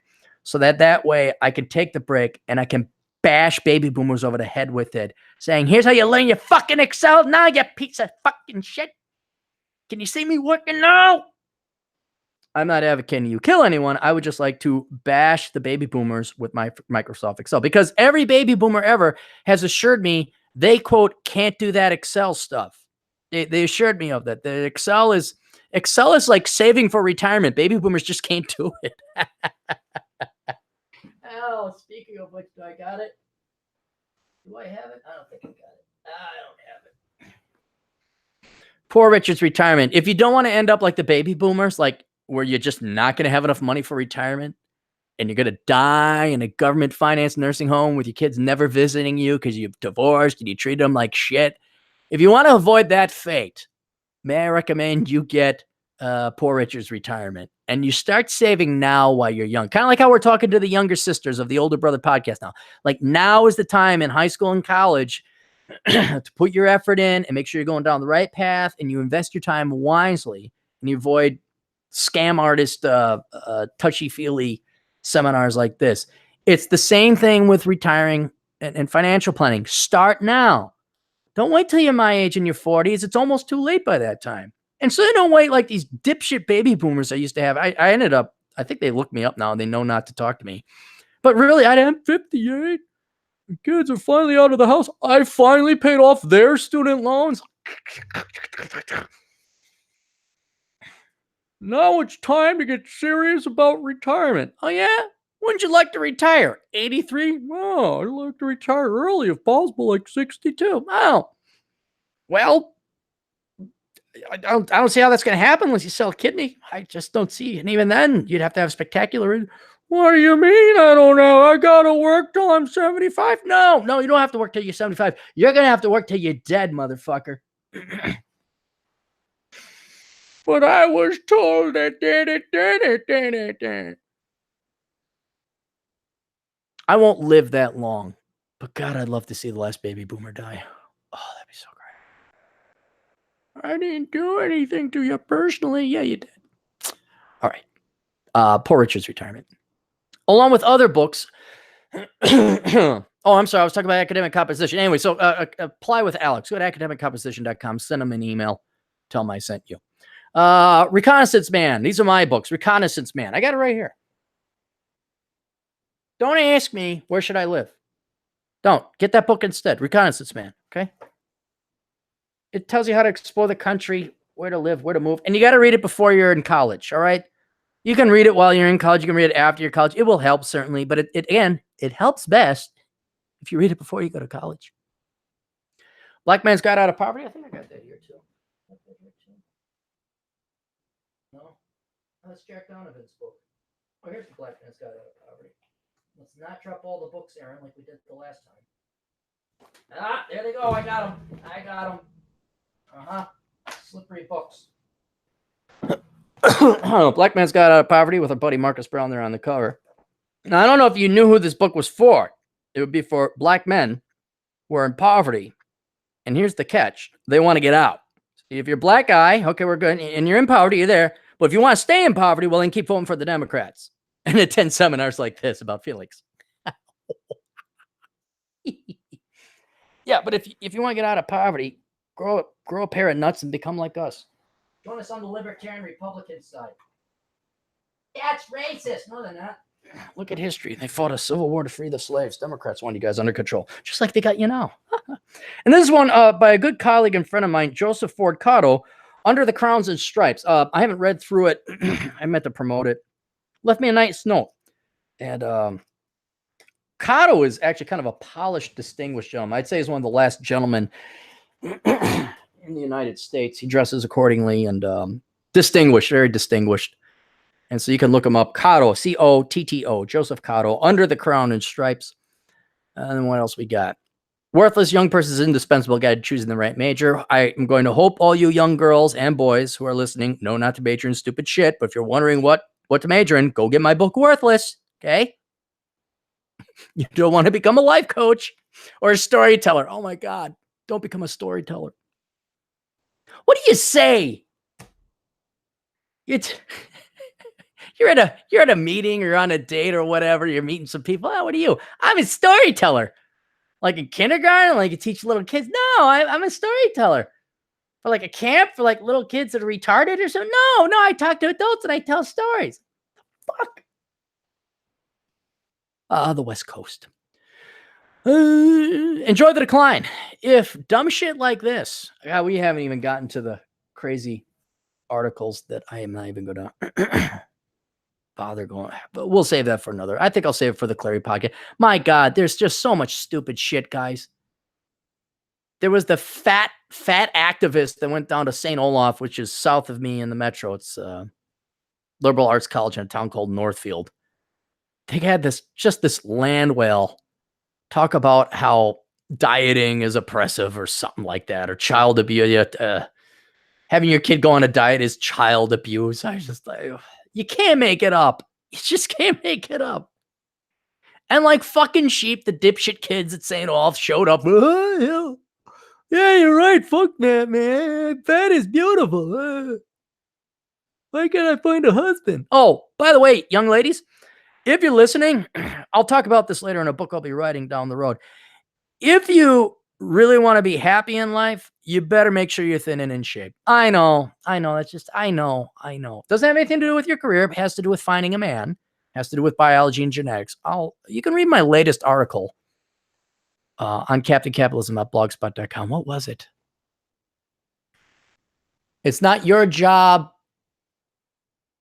to unearth the desires of women. Something like that. Trust me, girls. Stay thin, stay beautiful. Life is going to be a lot easier. The amount of time you'll spend at the gym and dieting is a fraction of the time and calories of effort and energy that you would spend busting your ass off for a master's degree that's going to pay you $10 an hour as a barista at a coffee store. Okay? Just telling you that now.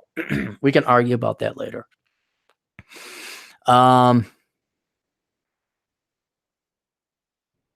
But yeah, so make sure you're majoring in the right thing and be beautiful. Be smart and be beautiful. That's two. Dude, that combination's deadly. If you're smart and beautiful, you will have high quality men banging down your door. Beautiful and brains. And no other guy's kid. Okay? Do I have to explain that one? I had 3 children. They think that's the needle off the record. What? Huh? They just think it's industry standard. Yeah, it's nothing. I just had it. Because, kids are nothing, right? Just say it matter-of-factly. Oh. Yeah, beauty, brains, no other guy's kids. You're golden. You're golden. Oh, enjoy the decline, living accepting with the death of the United States. Check that out. Curse of the High IQ. That's for everybody tuning in right now. If you have not gotten that book, see, I keep getting questions. It's really interesting. I get questions from people.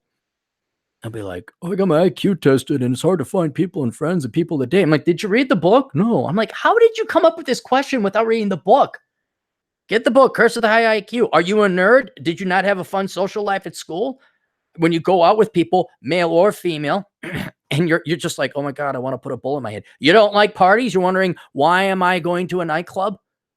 Are you at house parties? You're like, God, this is awfully boring. You might have a high IQ. And there are some ailments and what do they call it? Symptoms that come with that. You might want to understand that and make your life a hell of a lot easier. So go get the book, Curse of the High IQ. Poor Richard's Retirement, already talked about that. That's a book for baby boomers. Oh my God, I should have started back in the 80s. And then we have the best of Cappy's books. The latest one. This is where I just take. No, don't fall. Damn it. This is just the best of my blog. So I backed this one up. This is obviously a larger one, but I put pinups from different artists on the cover to spruce them up a bit because my covers are kind of shitty. If you like that article, everybody go ahead and read the article on my blog, CaptainCapitalism.blogspot.com. It's like, it's not man's responsibility to unearth a woman's desires or something like that. If you like that quality of writing, that's what's in these books. I don't back up all the posts on my blog, only the high quality ones. And it shows because they usually get very, very high ratings. I leave all the typos in there because I like typos, because ideas are more important than grammar. And only low IQ English majors who couldn't actually write a book think otherwise. Elkins Comprehensive Tax Guide to 2019 and the Elkins Guide Tax Cuts and Jobs Act. I guess that's done and over because tax season is done and over, so we don't have to promote that anymore. Run Guts, Pull Cones, and Pushing Rubber Downhill. 2 books by Adam Piggott. You can find that by going to pushingrubberdownhill.com. He has a podcast and a blog there as well. And that's about it. All right. Let's get to the super chats here. Bacon Maldito. You could find him at thegoddamnbacon.com. I tuned into his podcast. I downloaded a couple of them. And I gotta say, not bad for a beginning. Every time somebody starts a podcast, especially if you never podcast, they're always going to suck. And they weren't bad, especially given that these are his beginning episodes. So he's got to work on audio. So Bacon, get closer to get closer to the microphone, get yourself a good quality microphone. You could kind of go in and out. I don't know if you're moving around, going around, coming back, and maybe increase the gain if there is a gain button on your microphone. Because I'll record louder. I downloaded the first one. I could hear it, but I couldn't hear it loud. I had to turn everything way up. And as long as I wasn't driving in the car, I could hear it. But if there was any background noise, I couldn't hear it. So you want to get your volume up. But not bad. Not bad. Not good for like a season podcast, but not bad at all. He just rambles and talks about shit, and that's the best way to do it. So yeah, Bacon Maldito at thegoddamnbacon.com. What do you write? Day late equals avocado toast and craft kombucha. Oh, dude, I've been so freaking busy. No, Alprol says no school would hire Aaron. He would trigger the student. Oh God, the students would be crying. I wouldn't even last. I wouldn't even get hired now. You need a master's degree to teach in college. You effectively need a master's degree because you got to get a bachelor's degree in education, and you got to get a license. You're not smart enough to teach in the public schools. You need a license. So you go to school for another year. You fork over more money to the government. Now you get your education license. I remember I had a buddy. She was licensed to teach only the 3rd grade. I'm like, honest in God's name of fuck, what do you mean you're only licensed to teach the 3rd grade? Apparently every grade you need a license. Like a 4th grade teacher cannot just go and apply for a high school position. You need to be licensed to teach high school. And you can't be, if you're a high school teacher, you can't go teach community ed. You need to be licensed to teach special ed, or not community ed, special ed. You want to talk about just a bullshit racket. It's the public schools, man. It's the public schools. Harvey, for $5. Glad to see you resolved your smoke detector issue. Sleep well under its protective watch. Yeah, I had to put that back together because when we were showing the house, the wires are just all unhung. Actually, funny you mentioned that because I've had fires the past couple of times, and that has not set it off. So maybe I got the master of getting the fire going without smoking up the house too much. That's pretty good. All right, and that's it. That's all the super chats. All right, and I could go to other stuff. Whoa, back up here. All right, what do I want to do? I gotta close out of this. Close out of this. Oh, hang on. Where did Russell go? I got a new sponsor. No. Hang on. Now we gotta look this up. Bear with me, guys.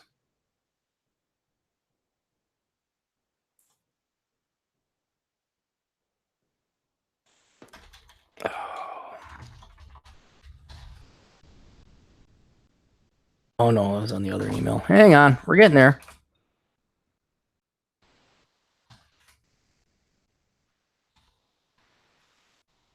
If you did have questions of a very brief, short, asshole consoling nature, you can always send in the super chats. We'll answer them here for at least the next couple of minutes. But here we are, Russell. God, I almost forgot this. RDKlegal.com.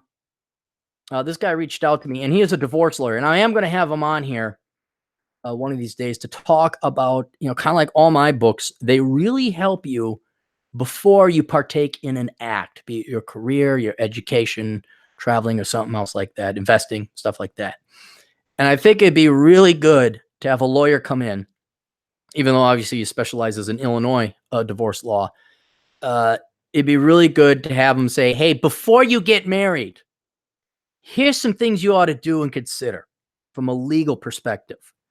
Because a penny of prevention is worth a pound of pain, or whatever the saying is. The bolt, when did it fall now? God damn it.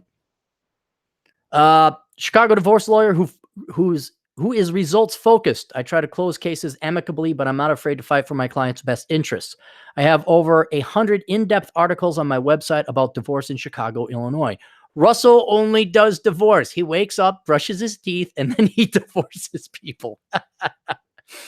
Payment, add all that other cool. All right. Anyway, so take it out. It's rdklegal.com. Let's go to his site. Let's see what he's got going on here. Yeah, there he is. Hey, Russell, is this your buddy off to the left, or is he a client? Law offices of Russell D. Knight, divorce lawyer of Chicago. When your family has issues that may lead to litigation, deep-seated emotions can boil over long before you reach a courtroom. Your lawyer can either add to the stress or reduce that existing level of stress. At the law office of Russell D. Knight, we provide a personal level of service that will help put you back in control. They're all smiling and happy. They're all like excited. They're very happy about divorce. We'll discuss all your legal options and give you an honest assessment. Where are you at? I can kind of tell by the buildings. There's the Wrigley building.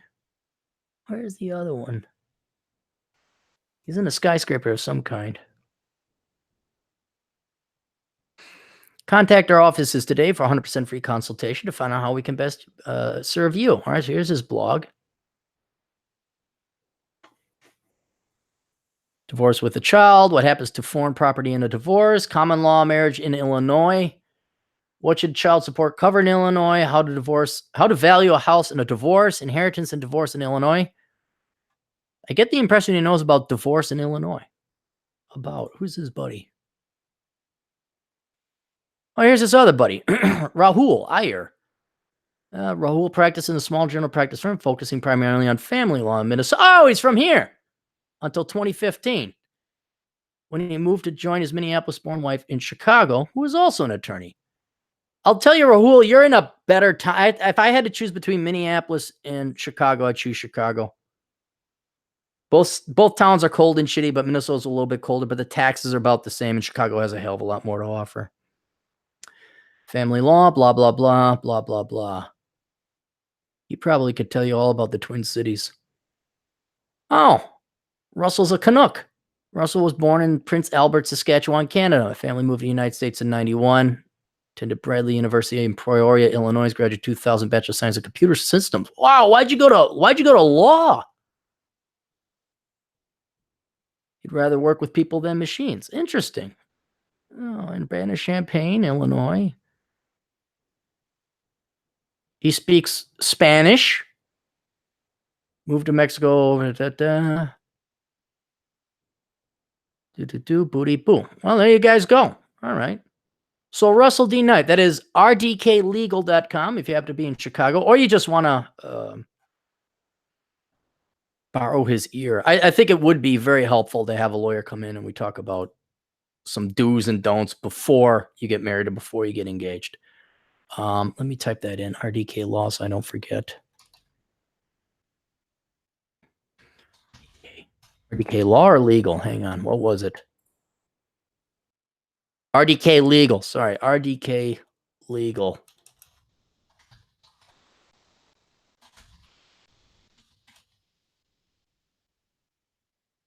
All right, I'll save that. Where was I? What was I on the rambling about? Sorry, I got to close out a bunch of windows here. All right. Russell D. Knight, got him. I think that's all the sponsors. There's the League of Extraordinary Podcasters. We'll do that later. All right. Make him Maldito for another 556. Just download a Gold Wave. We'll be playing with that this weekend. Previous ones were with Windows Recorder. Thanks for tuning in. We'll work on. Yeah, it's not that hard. What's great about Gold Wave is it's effectively free. You can have like 2,000 clicks on it before you quote buy, but you just download the trial version again. But as I've said before, it's such a good software. I actually donated money to their site. You'll figure it out. It's not that hard. The best thing is just grab and click and drag. Sometimes what's a little bit hard to figure out is if you want to edit out audio, you like want to splice, and it's not intuitive how to move that damn cursor. It's a light blue. You understand, light blue. Remember what I said. It's kind of a pain in the ass to move that around. But once you figure it out, it's like, okay, this will work. And remember, you want to save in 128 or higher, but not much higher than 160. 128 or 160 kilobytes per second. You're good to go. Might that be it? Show is up. Oh, I was on the School Sucks project. Let's get out of here. All right. What do I want to do?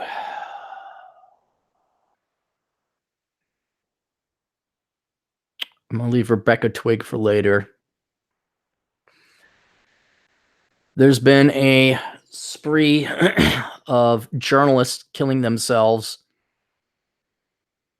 Unintentionally, of course, but falling to deaths or going and getting in the middle of protests.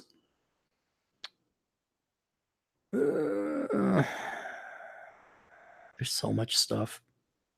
There's a corporate equality index. You know what? Let's just go. Fat chick at St. Olaf. I'll just read the article.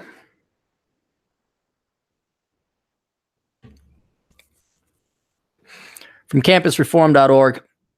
You almost don't have it every day. It's something new. It's something crazy. There's that many crazy people in academia now that it is a daily event. That's something newsworthy, truly, because it's in academia. People are actually listening to this dumbass shit. A fat sex therapist recently gave a talk at St. Olaf College in Minnesota in which she compared personal trainers to Nazis. Now, keep in mind, it could be spin here. She probably said, oh, those guys are Nazis, sophomorically or joking. She further compared a parent putting a child on a debt to sexual assault. And, of course, she's fat. She's not attractive. I don't know how she's a sex therapist. Quote, I truly believe that a child cannot consent to being on a diet the same way a child cannot consent to having sex. Sonali Rashatar, whose Instagram username is the fat sex therapist, proclaimed Thursday from the main stage at St. Olaf. She continued, I experienced diet culture, honest to God. Diet culture? There's no culture, there's diet. You either eat healthy or you don't. What culture? What lessons, mores comes from it? I mean, there's a cooking culture. Well, what's diet culture? As a form of assault because it impacts the way that I experience my body. These comments and more were made in the context of her 2-hour speech, sponsored by St. Olaf College's Wellness Center Women's and Gender Studies Department. There's nothing well about being 300 pounds. Oh, there's more to the I'm sorry. I didn't fully read the title of this department. Sponsored by St. Olaf College's Wellness Center, Women's and Gender Studies Department, and Center for Equity and Inclusion. On the topic of radical fat liberation. Not regular fat liberation. This is radical fat liberation. The talk included assertions that fitness contributed to the recent Christchurch shooting. What? The guy who shot it wasn't fat. That people should challenge the rule of law as well as the authority of and the police. I don't know what that has to do with that. Tonight we're going to start by talking about how to politicize our definition of body image. What does that even mean? Again, obviously she has a lot of resources to get that fat. And again, I was very happy to have the food that I stuffed into my backpack because resources were scarce. But again, how much money of your daddy or the government do you have to get to the point that you think that this is worthwhile putting a seminar together? Tonight, we're going to start by talking about how to politicize our definition of body image. There is no image, just the electromagnetic radiation. I see you. That's it. You're a fat, disgusting slob. The majority of people don't want to sleep with you. There are some people who are chubby chasers, yes. But for the vast majority of the population, you're ugly, you're repulsive, and you're unhealthy. You could ignore the rest of the world and be fat. But, it's kind of like the gay community. Sorry for my fellow gay listeners who are not the tyrant gays. You're just going to shove that shit down everybody's throat, whether they're gay or not. You're going to shove fat acceptance down everybody's throat, whether they're physically, genetically capable of finding fat women attractive or not. It's always fat women, never fat guys, right? I've never seen a fat guy be a fat activist. Because oftentimes we actually get stuck thinking of it from a white supremacist lens. She explained how white supremacy happens every day in all these little things. Guys, seriously, go to Patreon. I am going to be coming out with, I'm publishing Sanity is the Future of Wealth. I'm converting that to a little book, a booklet. It's just going to be an essay. It's not going to be more than 30 pages, I think, once it comes out to book form. But it is so good and so important. I think so key, not just for understanding society, but I think it truly does. It's a victory for the right, the libertarians, and just simply the non-left, the sane people. Because once you realize all this insanity going around you and how they're just coming for more money and they're going to, we're all white supremacists because of microaggressions we're unconscious of, and how we're going to have to pay more money to these fat, disgusting parasites. In the end, you got to realize just what a miserable life these people live. To the point that I don't think my brain could be so stupid. I don't think I'm so unstimulated that I would ever say or think, I'm going to start talking about how to politicize our definition of body image. Because oftentimes we actually get stuck thinking of it from a white supremacist lens. Not only is there never, that those two things don't intersect, you could even construe or warp it so that it would. So if I got to sit there and make up lies in my own mind, and then in a pure pissing away of my finite time, warp it so that they might intersect in some intellectually dishonest way and then speak about it. Holy shit. That's like writing a book on the liberal arts. That's like writing 800 pages on nothing. It's like all those profiles we read about these leaders and storytellers and coaches and influencers. She explained how white supremacy happens every day in all things, these little things. During the course of her talk, Rashatar listed science as one of these supposedly white supremacist everyday things. Quote, we should be critical of the use of science to the production of knowledge to continue promoting this idea that certain bodies are fit, able, and desirable. ... Is it my fatness that caused my high blood pressure, or is it my experience of weight stigma? I'm going to go with your body. Hey, lady, why don't you find out, huh? Why don't you go zen and chill the fuck out and not let it bother you anymore? And you pig out, lady. You find out what's going to happen. She then connected the science suggesting that obesity is unhealthy to Nazism, saying that fat-phobic science is often actually eugenic science. Eugenic science is a Nazi science. See, that now, in all intellectual honesty, campus reform did edit the hell out of that. However, she then pivoted to support scientific findings as she pondered intentionally pursuing weight loss, claiming that what we're discovering scientifically is that it's not possible. It's not? After addressing the topic of science and making her claim that there's no connection between high blood pressure and obesity, Rashatar turned to discuss political philosophy and ladies and men, by all means, if you're oppressed and you hate the patriarchy, and you want to stick it to men and be an eyesore and make men's life a little bit less enjoyable, go be fat like this woman. Just go get overweight and pig out, because there's no cost or consequences. I'm going to believe science. I'm going to believe the medical community and say that obesity is bad. And you go knock yourselves out. You take yourselves out of the human race earlier than you should be. I'm not going to stop you. But if you're going to worry about it, well, you either do some or you don't. Don't sit and God almighty, don't try and tie it to Nazis and white supremacy. This conversation about pushing off our well-being onto the individual is part of these 80s Reagan-era policies that, again, try to move that structural obligation of a system and a social safety net onto the individual. Well, yeah, because if you all are fat and laying on the hammock there, it's going to break, Rashatar said, instead of thinking that there should be social supports that also help me to subsidize my food costs.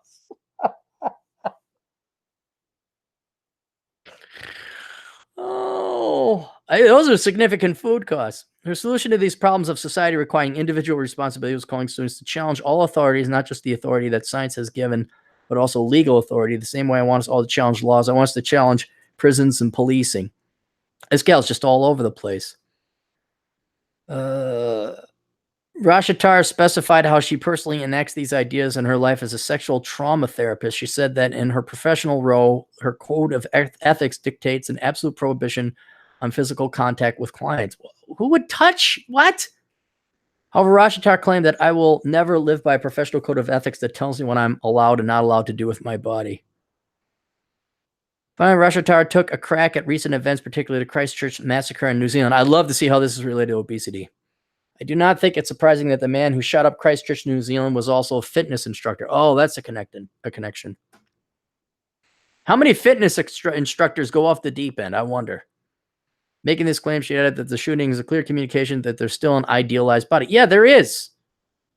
Nazis really love this idea of an idealized body. Well, yeah, they also liked electricity and penicillin, which was recently discovered. They liked food.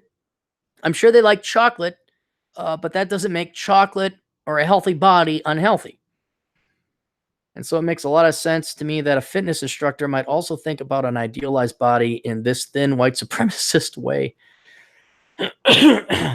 Oh God, what are the views of the St. Olaf? What is the reaction of the students? It'd be so telling to find out what they thought of this. It'd be a truly enjoy the decline moment. After the lecture, Campus Reform spoke with Will Dowdy, a freshman at St. Olaf student in attendance who has lost over 100 pounds during his own personal journey health. The entire speech was very troubling to me, Dowdy said. I know from personal experience that health is absolutely connected with weight. When you decide to give up and claim that doctors are lying to you and you're perfect the way you are, all you truly end up with is repressed emotions and an early funeral. I get ba-da-ba, ba-da-ba. Campus Reform also reached out to the St. Olaf Media Department. The third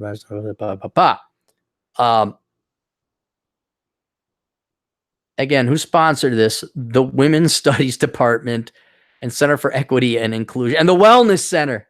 Again, ladies, we're going to focus on the sisters today because it seems to be a female-themed thing. Who do you think has your best? Didn't old Cappy just tell you to lose the weight, to stay thin, and be smart? Was that be beautiful, be smart? Did I just tell you that? What are women telling you to be dumb or flighty? I don't know what the hell. We could be frivolous as per that seminar thing. And then be fat, be disgusting, and be physically unhealthy. You tell me which is going to result in a better life. I'm kind of curious.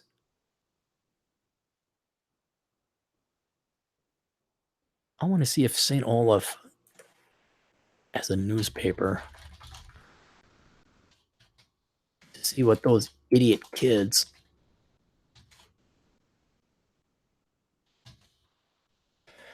thought about in the news. Let's search.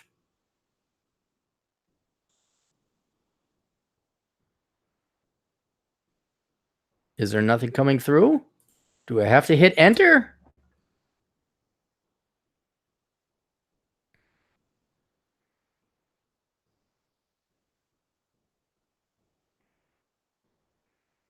This event is double wellness swiped. Ooh.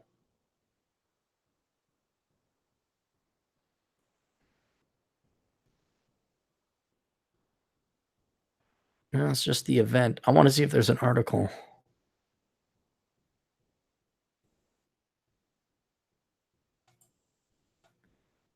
Bear with me, guys.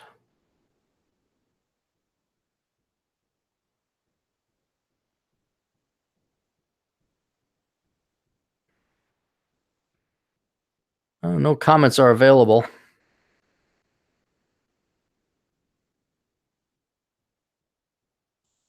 Come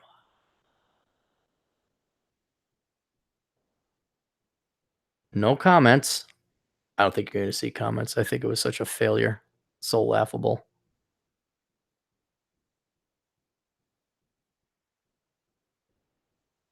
This just makes me want to go golf. Yeah, we're not gonna find out. All right. Let's go back to the super chats here. I've got Rainy Wox, $5. Aaron, can you look up Brie Larson snaps at Chris Hemsworth on YouTube and react to the first video? Okay. Let me. I hope the bandwidth doesn't do anything.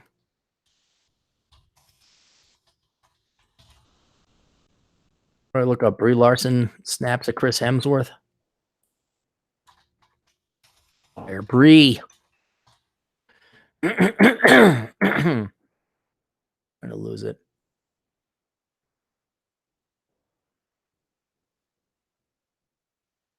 It's like a 14-minute video. This is all right. Let's go to the Dave Cullen show. Let's see if that.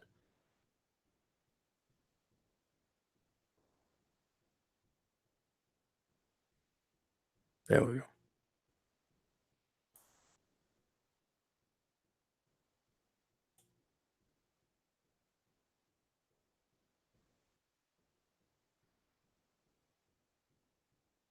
What?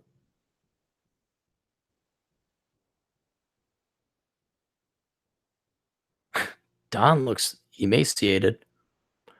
All right, let's go to the.